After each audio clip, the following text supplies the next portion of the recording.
Welcome to Caricomp Insider, where high-tech facial recognition meets real-world intelligence.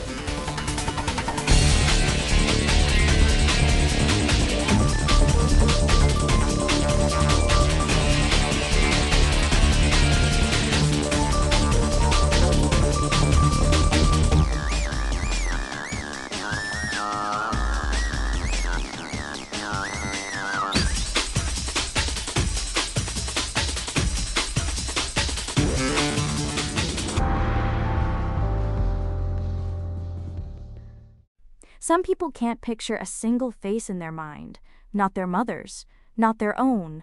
Close your eyes. Try to see someone you love, and there's nothing there, just darkness.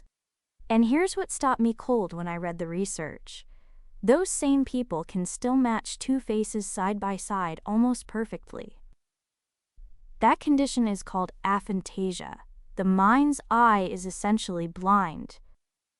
And if you've ever felt totally certain you recognized someone, then realized you were wrong, this affects you too. Because it turns out recognizing a face isn't one skill. It's several separate ones, running on different machinery in your brain. Some can break, while the others stay perfectly intact. So how do we know these are really separate systems? Let's start with what most of us assume. We think face recognition is a single thing you're either good or bad at. In everyday speech, we treat it as one ability. But neuroscience breaks it into pieces. There's perceiving a face, seeing the features in front of you, there's storing that face in memory, there's pulling it back out later, and there's matching, comparing two images sitting right in front of you. 4 different jobs. And they don't all use the same wiring. Researchers at Oxford proved this using people with aphantasia.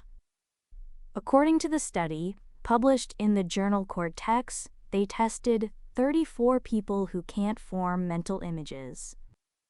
They ran 3 separate tasks, 1 for memory, 1 for matching, 1 for perception. That separation mattered. Earlier studies lumped these abilities together, so no one could tell which specific part was failing. Now picture the difference. Matching a face is like laying 2 printed photos on a table and comparing them with a magnifying glass. Everything you need is right there in front of you. Face memory is completely different. It's like being asked to draw someone from memory. Your mind has to generate the image out of nothing. Aphantasia breaks the drawing from memory part, but the side-by-side comparison, untouched. The results backed that up. On memory tests, like the Cambridge Face Memory Test, people with aphantasia scored lower. Their perception was weaker too. But on face matching, they held their own, fully intact. The part of the brain that compares present images doesn't need a mind's eye at all.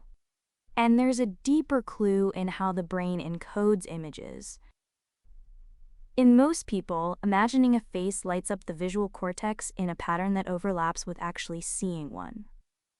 In aphantasia, the visual cortex still fires, but the pattern doesn't match real seeing. The signal's there, it's just written in a different format. For the rest of us, that means your confident memory of a face and your ability to compare 2 photos are running on totally different equipment. So here's the insight that reframes everything. Visual confidence is not proof of accuracy. You can feel absolutely certain about a face you remember and be completely wrong. And a system that just compares 2 images can be right, even when you couldn't describe what it's matching. Recognizing a face isn't one skill, it's several. Remembering a face and comparing 2 photos side by side use different parts of your brain. One can fail, while the other works perfectly. So the next time you're sure you recognize someone, remember, feeling certain and being correct aren't the same thing. That's not a reason to trust yourself less. It's a reason to understand yourself better. The full story's in the description, if you want the deep dive. Now you know something most people in this industry don't. Use it. And when you're ready to put it to work, Caracomp.com. We'll see you tomorrow.